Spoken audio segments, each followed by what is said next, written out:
All right, y'all, I got to jump on the soapbox today. There's a political myth out there that's pretty much prevailed in every election my entire life, and that's the lesser of two evils voter theory myth. Now, it's important to note that while you can set aside like the concept of there's two evils and you're going to pick the slightly lesser evil, the flawed morality of that in the first place, that you would intentionally vote for something that has policies you don't support just because there's some other thing with policies that you support a little less. Even if I was to grant that, we have to look at this from a standpoint of understanding how the Electoral College works and the voting and electoral system in the United States works, where this is actually tactically completely impossible. Because, okay, now granted, I'm going to set aside, if you live in a swing state, which somewhere between 8 to 11 U.S. states are considered swing states, and the vast majority of those are actually some of the lower population states. Now there's some exceptions, maybe Ohio and Florida sometimes are kind of higher population swing states, and if you live in a swing state, there is a little bit of a degree to which the lesser of two evils voter theory does have some credibility. Granted, it's not going to come down to just your vote. That's never happened. But if you don't live in a swing state, it's definitely not going to come down to your vote. And it is a complete waste of your time to actually go all the way to the polls to vote for a major party candidate. Now, I'll give you an example. I live in the state of Tennessee. Tennessee is a hard red state and has been now for several elections, right? In the polling leading up to an election, you can see that the Republican candidate is leading by 20 or more percentage points in a state with 10 million people and probably several 100,000 voters, right? So there's no chance in hell individual voters are going to change that. Now, meanwhile, the state of Tennessee and the vast majority of U.S. states are winner-take-all when it comes to the Electoral College. This means that whoever wins is going to get every single electoral vote, right?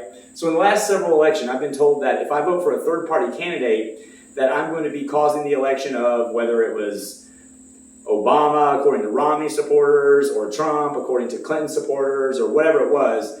Every single time, every single electoral vote always went to the Republican, every single time, no matter what I or what anyone else did, because ultimately the politics of that state are well known way in advance, and if it was going to turn out differently, you would see in the polling leading up to the election, in some sense, way in advance, and that never happens, right? So ultimately, my third-party votes have never caused anyone to win or lose any election, because every single electoral vote, every time, has always gone to a Republican.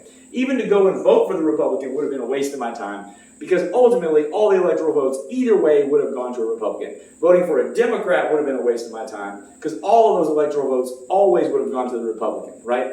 And now there are 8 to 11 swing states, but there's 50 states, meaning the overwhelming vast majority of U.S. citizens do not live in swing states, and it is a complete waste of your time to go all the way to the polls to vote for a Democrat or a Republican. However, when you vote for a third party in those states, you impact not only ballot access for future elections according to the law of almost every one of those states, but you also impact whether or not basically the Republican or the Democratic Party takes on some of the policies that are strongly associated with that party.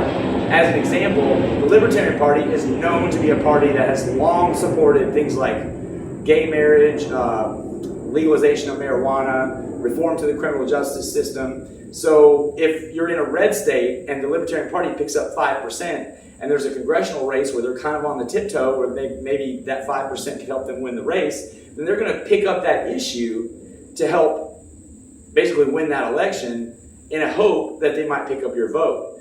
That's the same happens if the Green Party does strong in an election in a Democrat state. There's a chance that the Democrat politician might pick up something like Medicare for all or some kind of more progressive sounding policy in an attempt to gain that percentage segment in order to increase their chances in an election. So there's a lot of ways in which a third party vote actually directly impacts real policies in the real world, even when you don't have a huge percentage of the vote, whereas going and voting for the Democrat or the Republican in a non-swing state is a complete and total waste of time and a wasted vote. And I'm sick as hell of being told that I don't have the right to make my own choice to vote for a real candidate that I really believe in, and I have to vote for bogus candidates on either side that support numerous policies that make me sick to my stomach that I can't support. Essentially a form of voter suppression, or at least an attempt to pressure me into voter suppression. I'm just sick as hell of it, and we've got to really understand the way the election system works and move past the lesser of two evils voter theory myth, because it is bogus and it is factually untrue, and it relies on a lack of understanding how basically the Electoral College and the winner-take-all system works in the United States.